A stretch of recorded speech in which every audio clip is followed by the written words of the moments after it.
ప్రియ సహోదరి సహోదరులారా, మరొకసారి ఈ విధంగా మనం కలుసుకొని ప్రార్థించడానికి, దేవుని మాటలు వినడానికి దేవుడు మనకిచ్చిన సమయాన్ని బట్టి నా ప్రభుని ఎంతగానో స్తుతిస్తూ ఉన్నాను.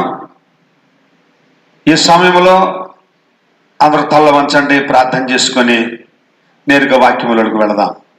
ప్రార్థన. ఆశ్చర్యకరుడైన యేసు ప్రభు, సృష్టికర్తమైన దేవ, సజీవుడైన ప్రభు, మరణమును జయించి తిరిగి లేచిన దేవ, మా కొరకు త్వరలో రానున్న యేసు ప్రభు, మీకు స్తోత్రాలు, స్తుతుల వందనాలు చెల్లించున్నాము. ఇదిగో ఈ భయంకరమైన దినములలో దేవా మాకు కొంత సడలింపు కలుగు చేశారు, మీకు స్తోత్రాలు. దేవా మీ పిల్లలమైనటువంటి మేము మిమ్మల్ని స్తుతించు ప్రార్థించుచు, అలాగనే ప్రభా బిడ్డలకు బయటికి వెళ్ళి వారి వారి కార్యక్రమాలు చేసుకుంటూ ఉండగా దుష్టుడు ఏమాత్రం ముట్టకుండగా, పగలైన దెబ్బ రాత్రి విండి దెబ్బలు తగలకుండగా మీరు కాపాడమని ప్రార్థన చేయొచ్చు ఉన్నాము. అలాగనే ప్రభ ఏతుగులు గుడాలను ప్రవేశించకుండా కృప చూపండి, సహాయం చేయండి, మేలు చేసి నడిపించండి. మీ రక్త ప్రోక్షణ దాయి చేయమని మనం చేయుచున్నాం ప్రభా. నీ దూత కాపుదల కలుగు చేయమని మనం చేయొచ్చు ఉన్నాము.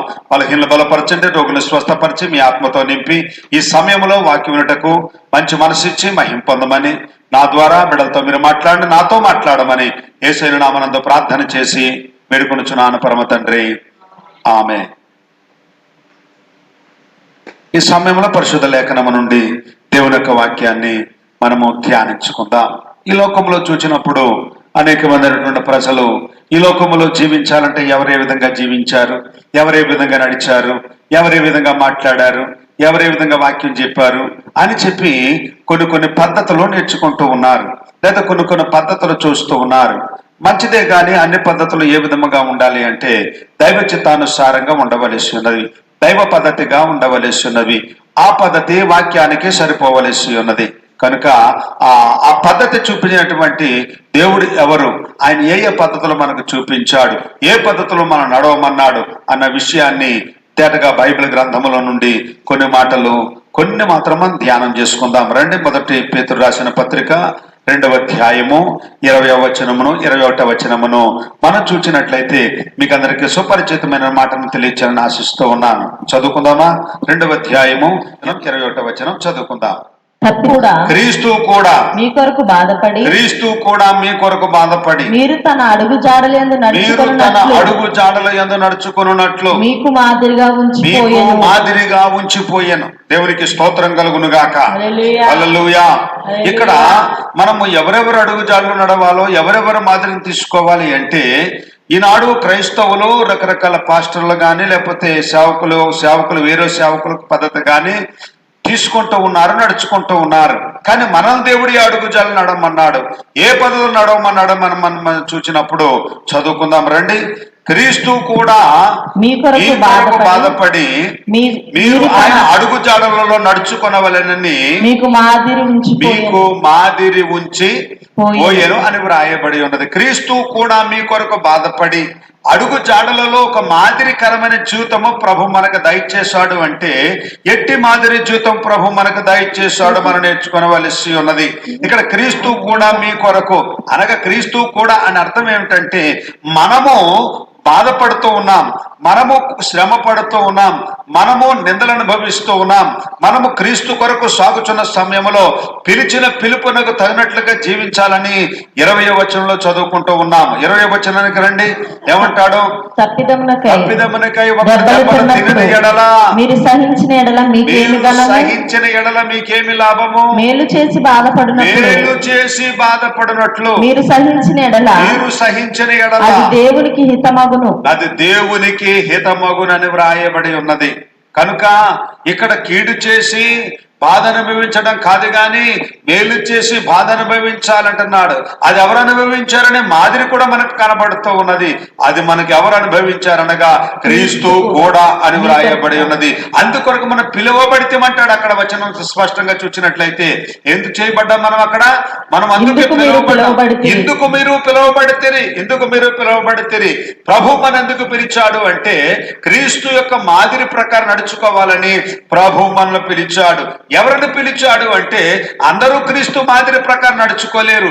ఎవరు నడవగలరని చూస్తే 1 కొరింథీ పత్రిక 1వ అధ్యాయము 26వ వచనంలో మనం చూస్తే, ఇదిగో లోకములో ఎవరిని ఏర్పాటు చేసుకున్నాడో, ఎవరిని దేవుడు పిలుచుకున్నాడు అన్న విషయాన్ని వ్రాయబడి ఉంది. చదువుకుందాం. సహోదరులారా, మిమ్మల్ని పిలిచిన పిలుపును చూడుడి. మీలో లోకరీతిగా జ్ఞానులైనను గనులైనను గొప్ప వంశపు వారైనను అనేకులు పిలువబడలేదు గాని ఏ శరీరము దేవుని ఎదుట సిగ్గుపడకుండునట్లు జ్ఞానులను సిగ్గుపరచుటకు లోకముల నుండి వెర్రి వారిని దేవుడు ఏర్పరచుకుని ఉన్నాడు. ఇటు వెర్రి వారిని దేవుడు ఎందుకు ఏర్పాటు చేసుకున్నాడు అంటే, ఆయన పిలిచిన పిలుపును తగినట్లుగా అట్టి వారు జీవించగలరు. నేను జ్ఞానిని కదా అనుకున్న వాళ్ళు దేవుని కొరకు నిలబడలేరు. దైవ జ్ఞానము కలిగిన వారు మాత్రమే దేవుని కొరకు నిలబడగలరు, జీవించగలరని దేవుని గ్రంథం మనకు తెలియజేస్తా ఉన్నది. దేవుడు మనల్ని వెర్రి వారిని పిలిచాడు, జ్ఞానులను సిగ్గుపరచటకని దైవ గ్రంథంలో వ్రాయబడి ఉన్నది. మిమ్మల్ని విందు కొరకే కదా మిమ్మల్ని ప్రభు పిలిచాడు.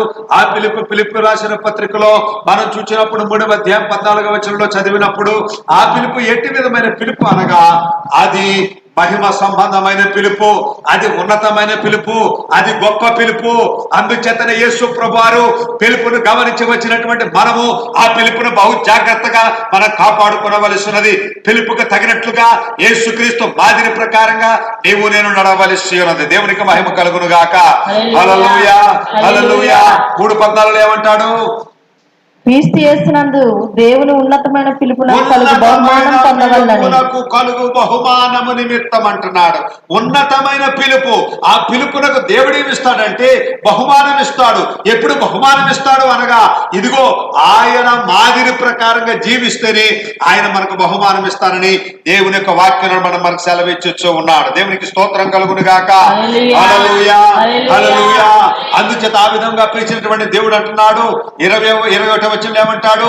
క్రీస్తు కూడా మీరు మాత్రమే బాధపడడం కాదు, మీరు మాత్రమే శ్రమను భవించడం కాదు, మీరు మాత్రమే నిందలను భవించడం కాదు. క్రీస్తు పిలుపునకు తగినట్లుగా ఆ బహుమానమును పొందడానికి, ఆ ఉన్నతమైన పిలుపును పట్టుకుని మీరు ప్రభు దగ్గరకు వచ్చినటువంటి మీరు దేవుని కొరకు ఏ విధముగా జీవించవలెను అనగా, క్రీస్తు కూడా బాధపడ్డాడు కనుక మీరు కూడా క్రీస్తు కొరకు బాధపడితే తగిన బహుమానం ఉంటుందని వ్రాయబడి ఉన్నది. దేవునికి స్తోత్రం కలుగును గాక.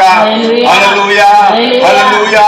కీర్తనాకారుడు అనేక బాధను అనుభవిస్తూ యేసయ్య మాదిరి ప్రకారం నడుస్తూ, యేసయ్య అడుగు జాడలో నడుస్తూ బాధపడుతూ ఉన్నాడు. 69వ అధ్యాయంలో మనం చూసినప్పుడు 20వ వచనంలో ఏమని బాధపడుతున్నాడు? ఒంటరి వాడైపోయాడు, దిక్కెవరు లేరు. 69:20 అంటాడు, నా హృదయము బద్దలాయను, నేను బహుగా కృషించి ఉన్నాను. కరుణించు వారి కొరకు కనిపెట్టుకుంటేని గాని ఎవరునూ లేకపోయిరి. ఓదార్చు వారి బాధ అనుభవిస్తున్నాను, ఓదార్చు వారు నాకు ఎవరు లేరు. నేను ఒంటరిని అయిపోయాను, నాకెవరు లేరు. నా బాధ ఎవరితో చెప్పుకోవాలి, నా కష్టం ఎవరితో చెప్పుకోవాలి, నాకెవరు లేరు అంటూ ఉన్నాడు కీర్తనాకారుడు. ఎవరునూ కూడా కనబడకపోతూ ఉన్నారు. బిడ్డలారా, ఈనాడు ఎవరి బాధలో వారు పడుతూ ఉన్నారు, ఎవరి కష్టం వారు అనుభవిస్తూ ఉన్నారు, ఎవరి శ్రమలలో వారు మునిగిపోతూ ఉన్నారు. ఒకరితో ఒకరు చెప్పుకోవడానికి కానీ, ఒకరి దగ్గర రావడానికి కానీ అవకాశం లేని పరిస్థితులలో ఆ విధమున దైవజనుడు ఉన్నట్లుగా దేవుని కూడా ఉంటున్నట్లుగా మనం చూస్తూ ఉన్నాము. దేవుడు ఎందుకు పిలిచాడు అంటే, ఒంటరిగా ఉన్నటువంటి మనము కూడా క్రీస్తు కొరకు ఆ విధముగా యేసు ప్రభు ఏ విధముగా ఒంటరిగా శ్రమను అనుభవించాడో మనము కూడా ఆయన కొరకు ఆ మాదిరి మనం తీసుకోవాలని దేవుని యొక్క వాక్యం మనకు తెలియజేస్తా ఉన్నది. అందుకే కదా ప్రభు మనం పిలిచాడు. అందుచేతనే పౌలు గారి పిలుపును మనం చూసినప్పుడు అపోస్తలుల కార్యములు 9వ అధ్యాయము 15వ వచనంలో మనం చూసినప్పుడు ప్రభు ఎందుకు పిలిచాడు? అననీయ, నువ్వు వెళ్ళు, దైవజనుడైనటువంటి సౌలు పౌలుగా మారుతున్నాడు సమయంలో నువ్వు వెళ్ళు, అతన్ని నియమిస్తూ ఉన్నాను. ఏ విధముగా నియమిస్తున్నాను అనగా 9:15 వచనంలో అంటాడు అపోస్తలుల కార్యములో. అందుకు ప్రభువు నీవు వెళ్ళుము, అన్యజనుల ఎదుటను రాజుల ఎదుటను ఇశ్రాయేలీయుల ఎదుటను నా నామము భరించుటకు ఇతడు నేను ఏర్పరచుకొనిన సాధనమై ఉన్నాడు. దేవునికి స్తోత్రం కలుగును గాక. హల్లెలూయా. దేవుడు ఎందుకు పిలిచాడు, ఎందుకు ఏర్పాటు చేసుకున్నాడు అనగా, అన్యజనుల ఎదుటను రాజుల ఎదుటను అధికారుల ఎదుటను. అన్యజనులకు మాత్రమే సువార్త కాదు, రాజులకు అధికారులకు మనం తెలియచేయాలి. అధికారులకు మాత్రమే కాదు, ఇదిగో ఎవరికి తెలియ ఇశ్రాయేలులకు అంటూ ఉన్నాడు. దేవుని నమ్ముకున్న వారు సత్యమార్గం నడవడం లేదు కనుక, అపోస్తుల బోధలో ఉండడం లేదు కనుక వారికి మనము ఈ అపోస్తుల బోధన తెలియజేయడానికై దైవజనుడైన పౌలు గారిని ఎన్నుకున్నట్లుగా దేవుడు నిన్ను నన్ను కూడా పిలిచిన దేవుడై ఉన్నాడు. దేవునికి స్తోత్రం కలుగును గాక.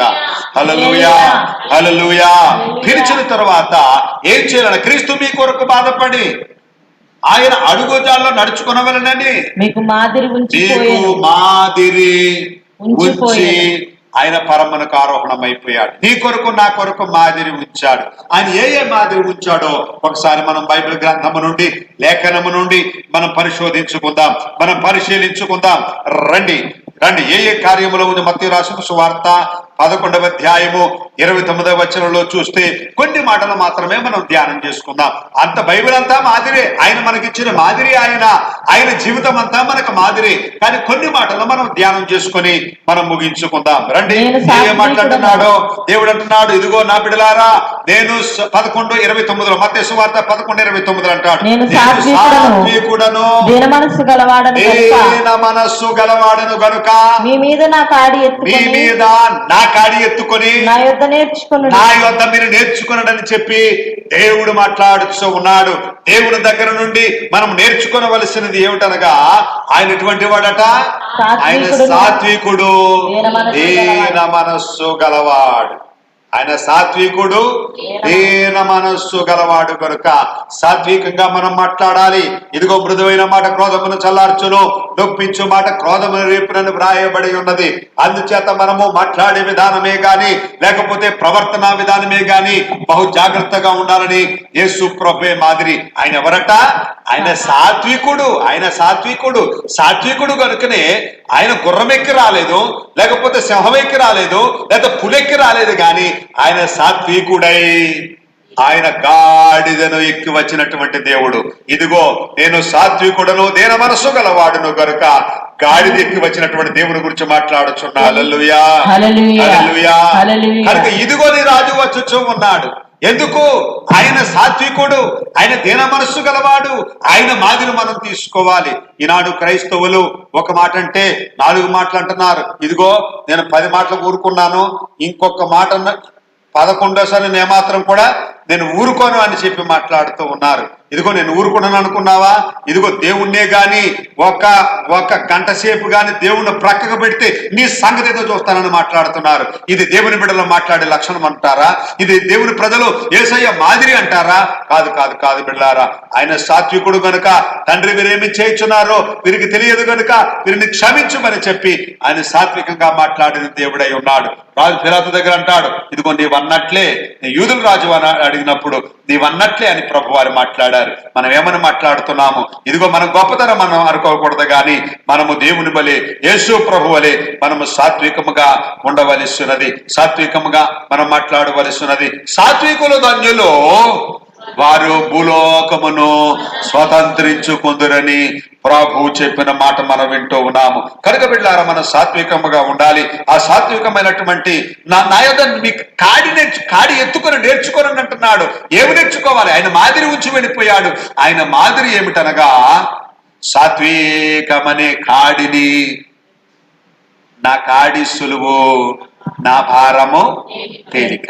ఆయన కాడి సులువు. సాత్వికంగా ఉండడం సులువే. కోప్పడం చాలా కష్టం.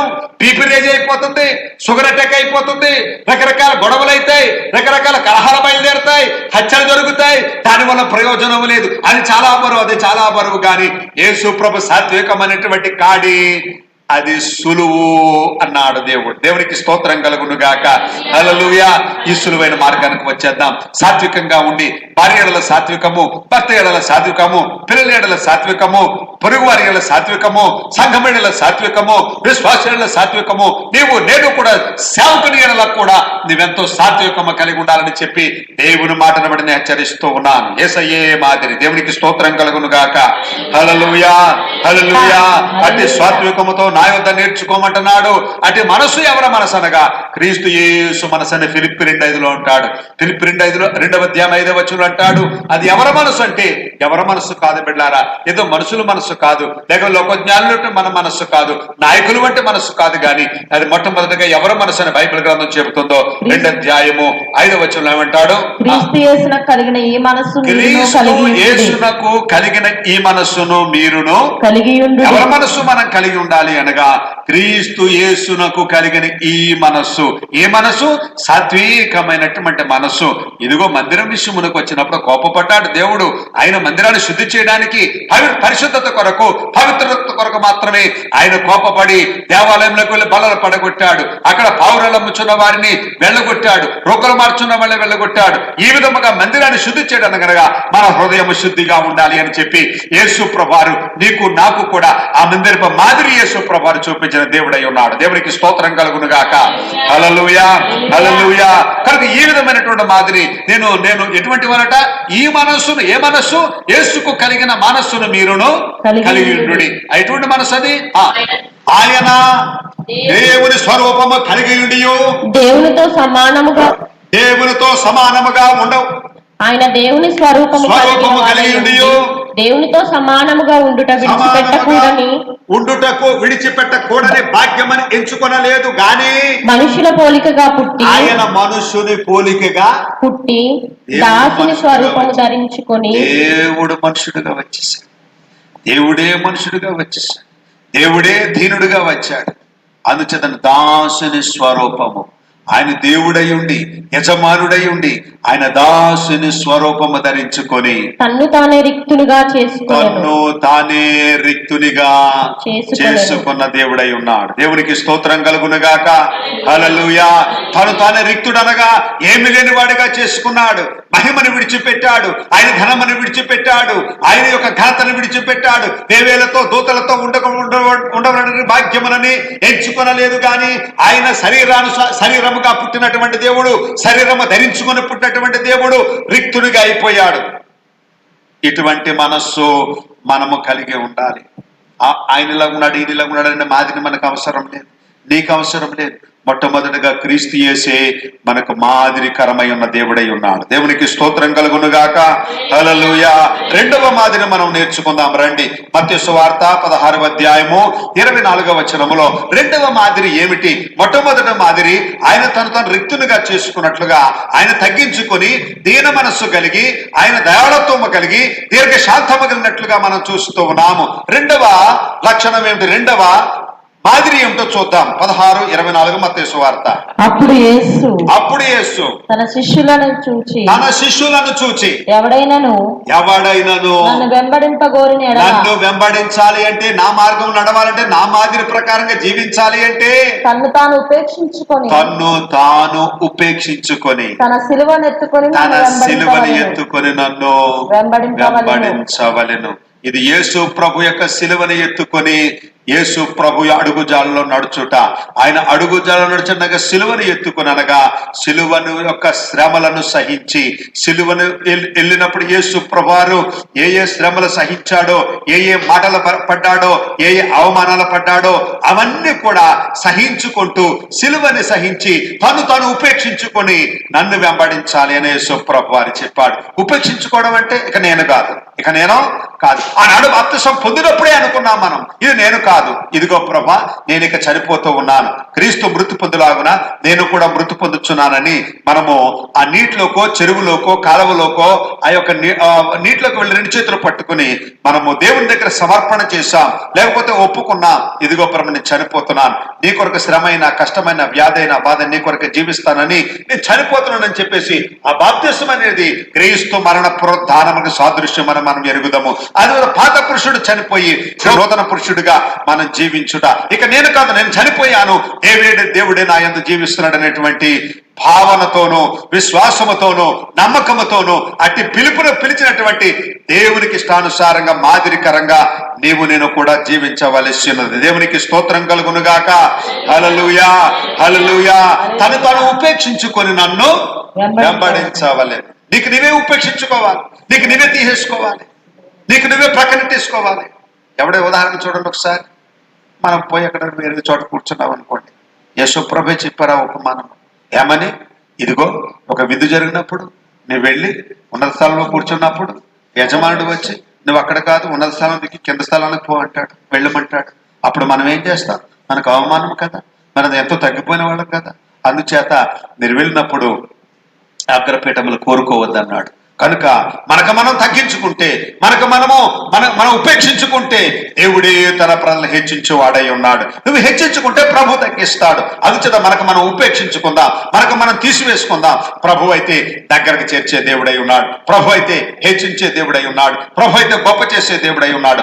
అది ఆయన అడుగు జాడల్లో ఆయన సిలువనెత్తుకొని ఆయనను వెంబడించుట అయి ఉన్నది. ఇటు వెంబడింపు కొరకు తెగించింది రూతు ఆమెను తెగించింది. ఇదిగో నేను వెంబడిస్తున్నాను అత్త, నీ జనమే నా జనము, నీ దేవుడే నా దేవుడు. నువ్వు నివసించే చోటనే నేను నివసిస్తాను, నువ్వు చనిపో చోటనే నేను చనిపోతాను, నువ్వు ఎక్కడ పాతి పెట్టబడతావో నేను అక్కడే పాతి పెట్టబడతాను. చూసేంత మంచి తీర్మానము. అది తాను ఉపేక్షించుకున్నది. ఇక నేను కాదు, నేను అత్తతోటి వెళ్ళిపోతాను. అత్త అయినటువంటి దేవునితోనూ దేవుని సేవకుల మాదిరికరమైన జీవితంతోనూ ఇదిగో నేను సాగిపోతానని చెప్పినది మంచి సమర్పణ కలిగినటువంటి క్రీస్తు మాదిరి జీవితం అని ఈ వాక్యమును బట్టి మీకు తెలియజేస్తా ఉన్నాను. దేవునికి స్తోత్రం కలుగునుగాక. హల్లెలూయా, హల్లెలూయా. యేసుని వెంబడిల్తునని నేడే గాని చయించితిని, వెనుదిరుగా వెనుకాడా నేడేసుడు పెంచిన సుదినం. నమోందు సిలువ నా వెనుకలో కసున్నది దారి. నా మనసులో ప్రభు నా చోటు విరోధుల వాడెవరో. నా యేసుని మించిన మిత్రులు నాకిల్లలుగా కనిపించరని. కనుక నా యేసుని మించిన మిత్రులు నాకు ఇళ్ళలో కనిపించరని చెప్పేసి యేసును మనకు మనం ఉపేక్షించుకొని ఆయన వెంబడించుట అది రెండవ మాదిరి అయి ఉన్నది. దేవునికి స్తోత్రం కలుగును గాక. హల్లెలూయా. మూడవ మాదిరికి వద్దాం. యోహాను సువార్త 13వ అధ్యాయము 15వ వచనంలో మనం చూచినప్పుడు యేసు ప్రభువారు అంటాడు, ఇదిగో నాకు మాదిరి నీకు చేస్తూ ఉన్నాను, ఈ మాదిరి ప్రకారంగా మీరు చేయాలని అక్కడ స్పష్టంగా యేసు ప్రభు చెప్తూ ఉన్నాడు. 13వ అధ్యాయము 15వ వచనం చదవండి ఒకసారి. నేను మీకు చేసిన ప్రకారము మీరును చేయవలెనని మీకు మాదిరిగా ఎలాగు చేసితిని నేను మీ పాదములు నేను కడిగాను, నేను మీ పాదములు కడిగినట్లుగా మీరును ఒకని పాదములు ఒకడు కడుగవలెను. కనుక యేసు ప్రభు యొక్క మాదిరి ఏమిటనగా తను తాను తగ్గించుకున్నటువంటి మాదిరికరమైనటువంటి జీవితము.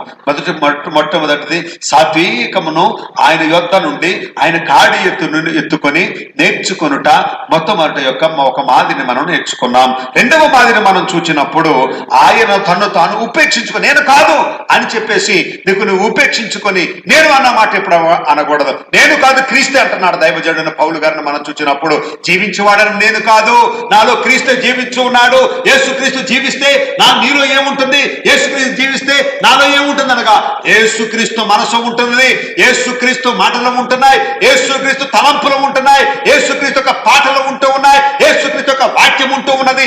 ఏ విధముగా యేసును వెంబడించిన వారు ఆ విధముగా జీవించగలరని దేవుని యొక్క వాక్యమును బట్టి నేను మీకు తెలియజేస్తా ఉన్నాను. దేవునికి స్తోత్రం కలుగును గాక. హల్లెలూయా, హల్లెలూయా. మూడో విషయానికి వస్తే నేను మీ పాదముల కడుగులాగున మీరును ఒకని పాదముల ఒకరు కడగవలనని నేను మీకు మాదిరిగా ఇలాగూ. మనం చేసామా? ఎవరి పాదాలు కడిగామా బిడ్డ? ఎవరి పాదాలు కడుగుతున్నావా? నేను మాదిరిగా చెయ్యాలి. నేను మాదిరిగా నేను చేసే చెప్తున్నాను, చేయకుండా చెప్పడం లేదు. కానీ నీవు కూడా చెయ్యాలి బిడ్డ. నువ్వు చేస్తే నీకు ఆశీర్వాదం చూసుకుంటావు, దాంట్లో ఉన్నట్టు దీవెనను అనుభవించగలవు. వచ్చిన వెంటనే నేను ఈ సేవకు ప్రారంభంలో వచ్చినప్పుడు వచ్చిన వెంటనే వాళ్ళు నీళ్లు తెచ్చి కాళ్ళు కడిగేవారు. ఇంచుమించు మదమర్లో అదే విధంగా, ఏ ఊర్లోకి వెళ్ళినా అదే విధంగా విశ్వాసులనే వారు వచ్చి కాళ్ళు కడిగి టవల్తో తుడిచేవారు. తుడిచి ఇంట్లోకి తీసుకుని వెళ్తూ ఉండేవారు. ఎందుకనగా క్రీస్తు యొక్క మాదిరి అటివారు మెండుగా ఆశీర్వదింపబడుతూ ఉన్నారు, హెచ్చింపబడుతూ ఉన్నారు. ఇహలోకముల హెచ్చుతనము మాత్రమే కాదు బిడ్లారా, ఇహలోకముల ఆశీర్వాదకరమగా కాదు కానీ పరలోకములో దేవునితో కూడా ఆయన సింహాసనము దగ్గర మన హెచ్చు స్థితిలో ఉండాలి. ఆ విధముగా నేను చేయుచున్నాను, విశ్వాసులు కూడా కొందరు చేయుచున్నారు. ఒక విధముగా చేయని ఎడల, ఆ విధముగా చేసిన ఎడల కూడా యేసయ్యే మాదిరి కనుక అట్టిది మనకు ఆశీర్వాదకరము. దేవస్వ ప్రభుత్వ సంస్కరణలో చేస్తూ ఉన్నాము, లేకపోతే ప్రభు బల దగ్గరికి వచ్చినప్పుడు మనం చేస్తూ ఉన్నాము. యేసు ప్రభు కూడా మాదిరి మనం చూపించాడు. అంత మాత్రమే కాక వట్టి సమయంలో కూడా చేయుట, అది కూడా మన జీవితం మనకు ఆశీర్వాదకరమని ఈ మాటను బట్టి మీకు తెలియజేస్తా ఉన్నాను. దేవునికి స్తోత్రం కలుగును గాక. హల్లెలూయా, హల్లెలూయా. ఈ 3 మాదిరిలో మాత్రమే కాక ఈ మాదిరి ఎవరు అనుసరించారని మనం మా బైబిల్ గ్రంథంలో ఎవరైనా అనుసరించారా అని మీరు అడగవచ్చు. ఎవరు అనుసరించారో చూద్దాం ఒకసారి రండి. కొరింథీ రాసిన మొదటి పత్రిక 11వ అధ్యాయము 1వ వచనంలో చెబుతాడు. కొరింథీ రాసిన మొదటి పత్రిక 11వ అధ్యాయము 1వ వచనంలో ఎవరు అనుభవించారన్న సంగతి తెలియజేస్తా ఉన్నాడు. ఆ మాట మనం చదువుకుందాం. నేను క్రీస్తుని పోలి దైవజనుడు పౌలు గారు అంటున్నారు, నేను క్రీస్తుని పోలి నడుచుకొనుచున్న ప్రకారము మీరును నన్ను పోలి నడుచుకోండి. దైవజనుడు క్రీస్తును పోలి నడవాలి. దైవజనుడు క్రీస్తును పోలి నడుచుకున్న అపోస్తలుడైన పౌలు గారు, అలాగనే నీవు నేను కూడా దైవజనుడు పోలి నడవాలంటూ ఉన్నాడు. క్రీస్తును పోలి నడుచుట ఏ దైవజనుడు పోలి నడుచుట, దైవజనుడు నడుచు పోలిటే క్రీస్తును పోలి నడుచుట. ఆ దైవజనుడు పౌలు గారని కొరింథీ 11:1 స్పష్టంగా వ్రాయబడి ఉంది. దేవునికి స్తోత్రం చెల్లిందాం. హల్లెలూయా, హల్లెలూయా. కనుక మాదిరి ఎవరు అనగా దేవుడు మాదిరి, దేవుని మాదిరి ప్రకారంగా నడుచున్నటువంటి దేవుని సేవకులు కూడా మాదిరికరముగా ఉండాలని చెప్పి దేవుని యొక్క వాక్యం బోధిస్తూ ఉన్నది. ఆ విధముగా బోధించినటువంటి పౌలు గారు దైవజనుడైనటువంటి తిమోతితో అంటాడు, ఓ తిమోతి, నువ్వు మాటలోను, విశ్వాసంలోను, ప్రవర్తనలోను, పరిశుద్ధతలోను నీవు సంఘమునకు అక్కడ ఉన్న వారికి నువ్వు మాదిరిగా ఉండాలని చెప్పి, క్రీస్తు మాదిరి విశ్వాసులకు మాదిరిగా ఉండాలని చెప్పి క్రీస్తు మాదిరిగా నడుచుకున్నటువంటి పౌలు గారు తిమోతికి సెలవిస్తూ ఉన్నాడు. ఈనాడు మాదిరిగా నడుచుకోకుండా కూడా చాలా మంది మాదిరిగా ఉండాలని బోధన చేయవచ్చు, మాదిరిగా ఉండాలని హెచ్చరించవచ్చు, మాదిరిగా ఉండాలని ఉపదేశం చేయవచ్చు. నేను కూడా కొన్ని విషయంలో లేకపోవచ్చేమో కానీ ఈ వాక్యాన్ని బట్టి నేను కూడా సరి చేసుకుంటూ ఉన్నాను. దేవునికి స్తోత్రం కలుగును గాక. హల్లెలూయా, హల్లెలూయా. మనము ప్రార్థనలో మాదిరిగా ఉండాలి. యేసు ప్రభు ప్రార్థనలో మనకు మాదిరి చూపించాడు. అంత మాత్రమే కాదు, యేసు ప్రభు జన సమూహంతో కూడుకుని సహవాసించాడు. సహవాసములో మాదిరికరముగా ఉండాలి. అంత మాత్రమే కాదు, యేసు ప్రభు పరిశుద్ధత కలిగి ఉన్నాడు. పరిశుద్ధతలో మాదిరికరముగా ఉండాలి. అంత మాత్రమే కాదు, యేసు ప్రభు సువార్త ప్రకటించటంలో ఇదిగో పరలోక రాజ్యము సమీపించుతుంది కనుక మారు మనసు పొందుడని చెప్పి సువార్త ప్రకటనలో కూడా మారు మనసే ప్రారంభముగా యేసు ప్రభు ప్రారంభించారు. ఈనాడు ఏమని ప్రారంభిస్తున్నాం? ఏమని సువార్త చెబుతున్నాం? యేసు ప్రభు వలె మారు మనసుల గురించి మన సువార్త ప్రకటించినప్పుడు మారు మనసు పొంది రక్షింపబడి స్వస్థత పొంది ఆత్మను పొందుకొని ఆత్మస్వరూపమైనటువంటి దేవుని దగ్గరకు యుగ యుగం ఉండడానికి చేరగలరు. దేవునికి మహిమ కలుగును గాక. హల్లెలూయా, హల్లెలూయా. ఆ విధముగా క్రీస్తు కొరకు బాధపడి శ్రమను అనుభవించి సాత్వికుడై దీన మనసు గలవారే తను తాను ఉపేక్షించుకున్నటువంటి భక్తులు కొందరిని మనం చూస్తూ ఉన్నాము. ఆ కొందరిలో మొట్టమొదటిగా నాకు యోసేపు జ్ఞాపకం వస్తూ ఉన్నాడు. యోసేపు ఎంతో శ్రమ పడ్డాడు. తన అన్నదమ్ములు అమ్మివేశారు. అన్నదమ్ములు పగబట్టారు, మరింత పగబట్టారు, మరీ పగబట్టారని చెప్పి 3 విధాలుగా వ్రాయబడి ఉన్నది. ఆ విధముగా పగబట్టిన వారు పగబట్టుండగా అతను గోతులో పడేశారు. గోతులో పడేసిన వారు ఆ యోసేపుని తీసుకుని వెళ్ళి ఆ మిద్యానీయులకు అమ్మివేశారు. పోతీఫర్ దగ్గర వెళ్ళిపోయాడు, జైల్లోకి వెళ్ళిపోయాడు, ఎన్నో శ్రమలు అనుభవించాడు. ఇవన్నీ అనుభవించుట యోసేపు యేసుక్రీస్తు మాదిరిగా కనబడుతూ ఉన్నాడు. దేవునికి స్తోత్రం కలుగును గాక. హల్లెలూయా, హల్లెలూయా. ఇవన్నీ శ్రమ అనుభవించడానికి మాదిరి జీవించడానికో వచ్చే ఫలితం ఏంటో కొన్ని మీకు చెప్పాలని ఆశిస్తూ ఉన్నాను. మాదిరిగా జీవిస్తే వచ్చే ఫలితం కూడా యోసేపే మాట్లాడుతూ ఉన్నాడు. 45వ అధ్యాయము 5వ వచనంలో మనం చూసినప్పుడు, ఇదిగో అన్నలారా, మీరు నా కొరకు ఏమో శ్రమ పడుతున్నారేమో, నా కొరకు బాధపడుతున్నారేమో, తమ్ముళ్ళారా అన్నలారని చెప్పేసి ఎంతగానో చెబుతూ ఉన్నట్లుగా మనం చూస్తూ ఉన్నాము. 45వ అధ్యాయము 5వ వచనములు అంటాడు, ఆయనను నేను ఇక్కడికి వచ్చినట్లు, ఇదిగో తమ్ముళ్ళారా అన్నలారా, ఇదిగో ఐగుప్తు దేశం వచ్చినట్లు మీరు నన్ను అమ్మివేసినందుకు దుఃఖపడకుడి. మీరు నన్ను అమ్మివేసినందుకు పగబట్టినందుకు, నన్నతో అబద్ధం చెప్పినందుకు, ఈ విషయాలన్నిటి నిమిత్తం అనుకుని అతడు అమ్మి వేసినందుకు మీరు దుఃఖపడకుడి. అది మీ సంతాపము పుట్టనీయకుడి. ప్రాణ రక్షణ కొరకు దేవుడు, ప్రాణ రక్షణ కొరకు దేవుడు మీకు ముందుగా ఈ శ్రమలన్నీ అనుభవించడానికి, ఈ కష్టాలను అనుభవించడానికి, ఈ నిందలను అనుభవించడానికి, ఆ యేసుక్రీస్తు యొక్క రాబోతున్న యేసుక్రీస్తుకు ముందు గుర్తుగా ఈ మాదిరిని అనుభవించడానికి నన్ను దేవుడు పంపించెను అని మాట్లాడాడు. దేవునికి స్తోత్రం కలుగును గాక. హల్లెలూయా, హల్లెలూయా. ఇవన్నీ అనుభవించడానికి దేవుడు ముందుగా మీ కొరకు దేవుడు నన్ను పంపించెను. దేవునికి స్తోత్రం కలుగును గాక. హల్లెలూయా, హల్లెలూయా. శ్రమ పడ్డారు, మీరు నన్ను అమ్మేశారు, మీరు నన్ను నాన్న దగ్గర అబద్ధం చెప్పారు, నన్ను రకరకాలుగా చేశారు, గోతులో పడేశారు, ఆ పోతిఫర్ భార్య నన్ను ఈ విధంగా నిందలు నా మీద మోపింది, ఇవన్నీ చెప్పడం లేదు. ఒకే చక్కటి మాట అంటున్నాడు. ఏమని? ఈ అన్నిటి నిమిత్తము దుఃఖపడకుడి. ఈ విషయంలో మీరు బాధపడద్దు, సంతాపపడద్దు. ప్రాణ రక్షణ కొరకు. యేసయ్య మాదిరి ఎందుకు? బాధ అనుభవించడం ఎందుకు? ప్రాణ రక్షణ కొరకు. ఒకడు సర్వలోకమును సంపాదించుకొని తన ప్రాణమును పోగొట్టుకుని ఎడల వానికి ఏమి ప్రయోజనము? ప్రాణ రక్షణ కొరకు ఈనాడు మనం క్రీస్తు కొరకు శ్రమ పడవలసి ఉన్నది. ఆయన మాదిరి మనం తీసుకొనవలసి ఉన్నది. ఆ విధముగా మాదిరి తీసుకొనేటువంటి భక్తుడిని మనం చూచినప్పుడు, లాజరు శ్రమ పడ్డాడో, ధనవంతుడు శ్రమ పడలేదు. లాజరు శ్రమ పడ్డాడో, ధనవంతుడు శ్రమ పడలేదు. శ్రమ పడినటువంటి లాజరు అబ్రహాం రొమ్మున నెమ్మది పొందుకున్నాడు. శ్రమ పడలేనటువంటి ధనవంతుడు యాతన పడుచు ఉన్నాడు. మన కొరకు శ్రమ పడుతున్నాం బిడ్డలారా. క్రీస్తు మాదిరిగా మనం శ్రమ పడుతున్నామా? క్రీస్తు మాదిరిగా ప్రార్థిస్తున్నామా? క్రీస్తు మాదిరిగా దేవుని కొరకు సాఖ్యార్థకరంగా జీవిస్తూ ఉన్నామా? క్రీస్తు మాదిరిగా సహవాసం నడుస్తున్నామా? ఈ విధమైన మాదిరి మనం తీసుకున్నప్పుడు నిశ్చయముగా క్రీస్తుతో ఉండగలము. క్రీస్తు మనసు లేనిదే క్రీస్తుతో ఎలా ఉండగలము? క్రీస్తు మనసు లేనిదే క్రీస్తు రాజ్యములో ఎలా ఉండగలము? చూడండి, ఒక సమయంలో మనం చూసినప్పుడు ఒక త్రాగుబోతు ఆయన ఉన్నాడు అనుకోండి, ఆ త్రాగుబోతు ఇద్దరికే సరిపోతుంది. ఒక తిరుగుబోతున్నాడు అనుకోండి, ఆ తిరిగేటాయన ఇద్దరికే సరిపోతుంది. భక్తి చేసేవాడు అనుకోండి, భక్తి చేసిన వారికి సరిపోతుంది. అలాగని క్రీస్తు యేసు మనసు మనం కలిగి ఉంటే క్రీస్తుతో ఉండడానికి మనకు సరిపోతుంది. క్రీస్తు యేసు మనసు లేకపోతే, క్రీస్తు యేసు మాదిరి మనకు లేకపోతే క్రీస్తు యేసుతో ఎలా ఉండగలము? అన్ని విషయంలో లేకపోవచ్చు, కానీ అన్ని విషయంలో క్రీస్తు వలె ఉందుమని వ్రాయబడి ఉన్నది. క్రీస్తు వలె మనము సంపూర్ణమగుదమని వ్రాయబడి ఉన్నది.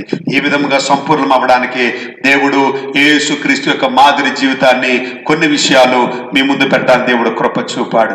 ఎంతకాలం యేసు ప్రభు మాదిరి తీసుకోకుండా వేరే సంఘస్థుల మాదిరి, వేరే విశ్వాసుల మాదిరి, వేరే సేవకుల మాదిరి, వేరే రెవరెండ్ బిషప్లు అనేటువంటి పెద్ద నాయకుల మాదిరి నువ్వు తీసుకుంటావో? కాదు. వారు దేవుని మాదిరి తీసుకుంటేనే అట్టి వారి మాదిరి కూడా మనం తీసుకొనవచ్చు. ఎలాగో పౌలు గారు క్రీస్తు పోలిన నడుచుకున్న ప్రకారము మీరు నన్ను పోలి నడుచుకోండి పౌలు గారు ఎలా చెప్పారో, మనము కూడా దైవజనుడైనటువంటి వారు, దేవుని పిల్లలైనటువంటి వారు దేవుని మాదిరి ప్రకారముగా ఎవరైతే నడుచుకుంటున్నారో మనము కూడా ఆ దైవజనుల మాదిరి ప్రకారముగా నడుచుకుంటే మనము కూడా క్రీస్తుని పోలి నడుచుకున్న వారముగా ఉండగలము. దేవునికి స్తోత్రం కలుగును గాక. హల్లెలూయా, హల్లెలూయా. మొదటి పేతురు రాసిన 11వ వచనం చదువుకుని మనం ప్రార్థనలోకి వెళదాం. ఈనాడు ఎవరి మాదిరి ప్రకారం జీవిస్తున్నామని మనం పరీక్షించుకోవాల్సిన సమయం అయి ఉన్నది. పేతురు రాసిన పత్రికలోని కొద్ది కాలము శ్రమను అనుభవించిన పిమ్మట అని వ్రాయబడి ఉన్నది. కొద్ది కాలము బాధ అనుభవించిన పిమ్మట మనము సంపూర్ణులవుతామంటాడు, మనము పరిపూర్ణులవుతామంటాడు, మనము దేవుని యొక్క ఫలం అనుభవిస్తామని చెప్పి దైవ గ్రంథములో స్పష్టంగా మనకు వ్రాయబడి ఉన్నది. 11వ వచనం చదవండి. 5:10. తన నిత్య మహిమకు క్రీస్తునందు మిమ్మును పిలిచిన సర్వకృపానిధి యగు దేవుడు కొంచెము కాలము మీరు శ్రమ పడిన పిమ్మట తానే మిమ్మును పూర్ణులుగా చేసి చేసి స్థిరపరిచి సంపూర్ణులుగా చేసి క్రీస్తు యేసు మనసుతో కడ వరకు నడిపించి పూర్ణులుగా చేసి తానే స్థిరపరిచి తానే మమ్మల్ని భక్తిలో స్థిరపరిచి, ప్రార్థనలో స్థిరపరిచి, పరిశుద్ధతలో స్థిరపరిచి, సాత్వికమైన మనసులో స్థిరపరిచి, ఏ 3 అంశాలు మనం ధ్యానించామో దానిలో మనం స్థిరపరిచి బలపరచును పరచును. దేవునికి స్తోత్రం కలుగును గాక. హల్లెలూయా. ఎప్పుడైతే మనం బలం నొందుతామో ఆత్మ బలముతోనే క్రీస్తుని ఎదుర్కోవడానికి ఆయనతో కూడా యుగ యుగంలో ఉండగలము. దేవునికి స్తోత్రం కలుగును గాక. హల్లెలూయా హల్లెలూయా. అందుచేత దైవజనుడు అంటాడు, ఆయన నన్ను బలపరుస్తాడు గనుక బలపరుస్తూ క్రీస్తు యందు సమస్తమును చేయగలనని వ్రాయబడి ఉంది. నేను ఎప్పుడు బలహీనుడునో నేను అప్పుడునే బలవంతుడని సెలవిచ్చాడు. ఎందుకనగా యేసు ప్రభువారిని ఎప్పుడైతే ఆయన ప్రాణం విడిచిన సమయంలో కూడా ఆయన బలవంతుడైన దేవుడు గనుక, ఆయన బలవంతుడైనటువంటి యేసుక్రీస్తు వారు చనిపోయినప్పుడు ఆయన పునాదులు అదిరిని, సమాధులు లేచిని, కొండల పద్దలైని. ఈయన ఎవరు అని చెప్పి జనులందరూ ఆశ్చర్యపోయారు. ఆ యేసయ్య మాదిరి ప్రకారం నడుచుకుంటే యేసయ్య మనల్ని బలపరిచి ఆయన యొద్దకు తీసుకుని వెళ్ళగలడు. ఈ సమయంలో నీవే స్థలంలో ఉన్నప్పటికీ ఆయన పాద సన్నిధిలో మోకరించి ప్రార్థన చేయగలవా? ఆయన సన్నిధిలో ప్రభువుని నేను ఎవరెవరు మాదిరి తీసుకున్నాను, ఎవరెవరినో చూచాను, ఏ సంఘాలను చూచాను, ఏ ప్రజలను చూచాను, కానీ నీ మాదిరి తీసుకోలేదు ప్రభా. ఈ సమయం నీ మాదిరి తీసుకుంటాను. నీ మాదిరిలో మొట్టమొదటిగా సాత్వికమైనటువంటి మాదిరి నేను గ్రహించాను. రెండవదిగా నన్ను ఉపేక్షించుకుని నడుచడం అనే మాదిరి నేను గ్రహించాను. మూడవదిగా నీవే పాదముల కడిగేటువంటి మాదిరి నేను గ్రహించాను. ఈనాడు ఒకరు చెప్పులు పట్టుకోవడానికి మరొకరు బాధపడుతూ ఉన్నారు. కాళ్ళలో వేసుకుని కాళ్ళలో పెట్టి అందిస్తూ ఉన్నటువంటి రోజుల్లో ఇదిగో ప్రభా, నేను చెప్పులు చేత్తో కూడా పట్టుకొని ఇదిగో నీ మాదిరి ప్రకారం నడుస్తానని చెప్పగలిగినప్పుడు నిజముగా మనము దేవుని యొక్క మాదిరిలో నడిచిన వాళ్ళమై ఉన్నాము. యోహాన్ అంటాడు, ఆయన చెప్పుల వారిని విప్పుడికైనను నేను పాత్రును కాడని తను తాను ఎంతగానో యేసయ్య మాదిరి రాబోచున్నటువంటి యేసు ప్రభు మాదిరి ఈ బాప్తిస్మం ఇచ్చే యోహాను మాదిరి చూపించిన వాడై ఉన్నాడు. దేవునికి స్తోత్రం కలుగును గాక. హల్లెలూయా హల్లెలూయా. ఈ యొక్క సమయంలో ఏ స్థలంలో ఉన్నప్పటికీ, ఇంటిలో ఉన్నప్పటికీ, నువ్వు బయట ఉన్నప్పటికీ మోకరిస్తావా? ప్రార్థన చేసుకుందాం. మోకరించినట్లయితే ప్రభుని వేడుకుందాం. ఆయన మాదిరి మనం తీసుకుందాం. ఆయన మాదిరి ప్రకారం నడుద్దాం. యేసయ్యే మాదిరి తప్ప నీకు నాకు మాదిరి ఎవరు లేరు. యేసు ప్రభువారు అడుగుజాల్లో నడిచినటువంటి సేవకులు మాదిరిగా ఉన్నారు. అడుగుజాల్లో నడవకపోతే వారు కూడా మనకు మాదిరి కారు. యేసు స్వభావం కలిగి ఉందాం. యేసు లక్షణాలు కలిగి ఉందాం. ఆయన పిలిచిన పిలుపు తగినట్లుగా జీవిద్దాం. తలలు వంచండి. దేవుని సేవకురాలు మీ కొరకు ప్రార్థన చేస్తూ ఉండగా అందరూ కూడా ప్రార్థనలో ఏకీభవిద్దాం. ప్రార్థన. మహాగణుడ మహోన్నతుడా జోము గణేశయ్య నీ పరిశుద్ధ పాదములకై స్తోత్రములు తండ్రి. ఇంకో ఇది ఆరాధనలో ప్రభువారు స్తోత్రములు తండ్రి. నీ వాక్యం వినడానికి తండ్రి పిలిచిన కృపను బట్టి నీకు స్తోత్రములు తండ్రి. ఇదిగో క్రీస్తు కూడా మీ కొరకు బాధపడి తండ్రి తనడు జాడలేదు నడుచుకున్నట్లు మీకు మాదిరి ఉంచిపోయినని మాట్లాడావు తండ్రి. నీకు స్తోత్రములు తండ్రి. ఆ మాదిరి ప్రకారంగా తండ్రి మమ్మల్ని బిడ్డల్ని వినుచున్న బిడ్డలను కూడా మీరు నడిపించండి తండ్రి. నీకు స్తోత్రములు తండ్రి. ఇంకో రూతు కూడా మంచి సమర్పణతో ప్రభువా నీ జనమే నా జనమను ప్రభువారు స్తోత్రములయ్యా. నేను మృతి పొందిన చోటను నేను మృతి పొందినని ప్రభువారు స్తోత్రములు. నీ కొరకు త్యాగ జీవితం జీవించింది కదా ప్రభువా. అటు త్యాగ జీవితం మాకు అందరికీ దయచేయండి ప్రభువా. అలాగే యోసేపు కూడా తండ్రి నీ స్తోత్రములు ప్రభువా. ఇంకో నా కొరకు మీరు దుఃఖపడకూడని మాట్లాడుతున్నాడు తండ్రి. ముందుగా దేవుడు నన్ను ఏర్పాటు చేసుకున్నానని మాట్లాడి విన్నాడు తండ్రి. నీ స్తోత్రములు తండ్రి. అవును తండ్రి నీ స్తోత్ర. కష్టాల్లో శ్రమల్లో కూడా తండ్రి దేవాన్ని సంతోషించి నీలో ఆనందించే భాగ్యం ప్రతి ఒక్కరికి దయచేయండి ప్రభువారు స్తోత్రములు తండ్రి. ఎవరైతే బలహీనుడిగా ఉన్నారో ఆ బిడ్డను మీరు బలపరచండి తండ్రి. వ్యాధి బాధలతో ఉన్న బిడ్డలు మీరు ముట్టు తండ్రి స్వస్థపరచండి. నెమ్మది లేని వారికి నెమ్మదిని దయచేయండి. శాంతి లేని వారికి శాంతిని దయచేయండి ప్రభువారు స్తోత్రములు తండ్రి. వాక్యం వినుచున్న ప్రతి బిడ్డని పేరు పేరు మీద దీవించి ఆశీర్వదించమని యేసుక్రీస్తు నామమున అడుగుచున్నాము తండ్రి. ఆమేన్. మన తండ్రియు రక్షకుడు జీవాధిపతి అయినటువంటి యేసుక్రీస్తు వారి యొక్క కృప ప్రేమ శాంతి సమాధానము ఇప్పుడెల్లప్పుడు మనందరికీ ఆయన పరిశుద్ధులందరికీ ఆయన మాదిరి తీసుకుని సాగుచున్న బిడ్డలకును సదాకాలము తోడేడు నడిపించును గాక. ఆమేన్. ఆమేన్. స్తోత్రం. ప్రభు పేరట మీకు అందరికీ మా వందనాలు చెల్లిస్తున్నాము.